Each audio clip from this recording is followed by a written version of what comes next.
रूस का operation Kyiv अब भी जारी है और लगातार रूसी सेना आगे बढ़ रही है। राजधानी के चारों ओर रूसी सेना का जमावड़ा है। मेरी सहयोगी श्वेता सिंह की ये रिपोर्ट देखिए।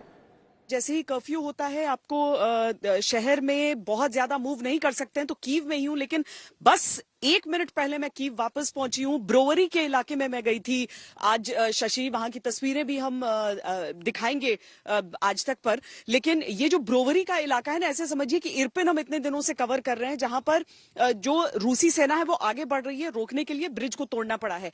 अब ये पूर्वी हिस्सा है, कीव ओब्लास्ट के अंदर आता है, और ब्रोवरी का जो ये इलाका है वो वहां से टैंक रूस के आगे आ रहे थे और उन टैंकों को एम्बुश कर दिया जो यूक्रेन की सेना है उसने, और 5 टैंक बताए जा रहे हैं रूस के वहां पर ध्वस्त हो गए हैं। ठीक गोलाबारी की जगह पर जहां से शुरू हो रहा था वहां पर हमें रोका गया, क्योंकि उसके आगे गोले पड़ रहे थे उस समय, तो उसके आगे किसी को भी जाने की इजाजत नहीं थी।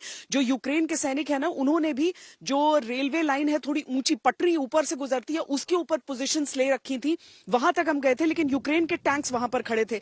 वहां से जवाबी कार्रवाई हो रही थी, और इस जवाबी कार्रवाई में 5 टैंक जिसे मारा गया, जिसे ध्वस्त किया गया था, और एक रेजिमेंटल कमांडर जो कि रूसी सेना का था, वो भी इस आक्रमण में मारने का दावा किया यूक्रेन ने। तो खतरा हर दिशा से अब यूक्रेन के लिए, यूक्रेन की राजधानी कीव के लिए आगे बढ़ रहा है।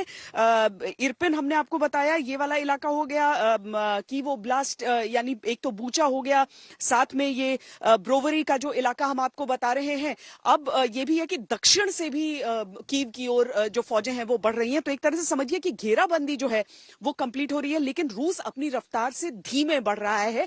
चाहे इसे रणनीति देखें, चाहे इसे हम उसको शायद वो नहीं बढ़ पा रहा हो, रेजिस्टेंस मिल पा रहा हो, उस नजरिए से देखें, लेकिन अपनी रफ्तार से धीमा है।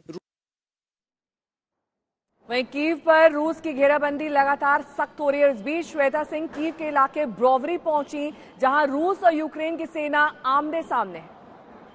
हम ब्रोवरी इलाके में इस समय खड़े हैं। ये रास्ता कीव की तरफ उल्टी दिशा में जाता है। आगे बढ़ने की इजाजत यहां से नहीं है, क्योंकि शेलिंग चल रहा है उस इलाके में सामने। जो रूसी टैंकों का काफिला है, जो रूसी ट्रूप्स हैं, वो आगे जिन इलाकों से बढ़ रहे हैं, उसमें इरपिन का इलाका हम आपको दिखाते आए हैं। ये दूसरा मोर्चा आप समझ लीजिए। यहां पर जिस जगह हम खड़े हैं, यहां पर एंटी एयरक्राफ्ट गन्स भी आपको तैनात नजर आ रहे हैं, यूक्रेन के टैंक्स भी तैनात नजर आ रहे हैं। इसके आगे इसलिए नहीं जाने दे रहा है क्योंकि आप अगर देखें पीछे, वो इमारत बिल्कुल टूटी हुई इमारत है, वहां पर गोले गिरने के कारण वो हाल हुआ है। ये अंतिम जगह है, और यहां पर भी हमें इस समय खड़े नहीं होने दिया जा रहा है। लेकिन ये एक बहुत अहम मोर्चा, यहां से जब रूसी टैंकों का काफिला यहां से आने की कोशिश कर रहा था, ये खबर आई कि यहां पर एक एम्बुश का सामना उन्हें करना पड़ा, टैंकों को ध्वस्त किया गया, और उसके बाद उनके एक रेजिमेंटल कमांडर को भी मारने का दावा यूक्रेन की तरफ से किया जा रहा है। स्थिति कीव के लिए बद से बदतर होती जा रही है। घेराबंदी हर दिशा से हो रही है, और यहां ब्रोवरी से भी उन्हें किस तरह का मुकाबला यहां चल रहा है वो हम आपको दिखाने का प्रयास कर रहे हैं। कैमरा पर्सन सैयद मोहसिन के साथ श्वेता सिंह, ब्रोवरी आज तक।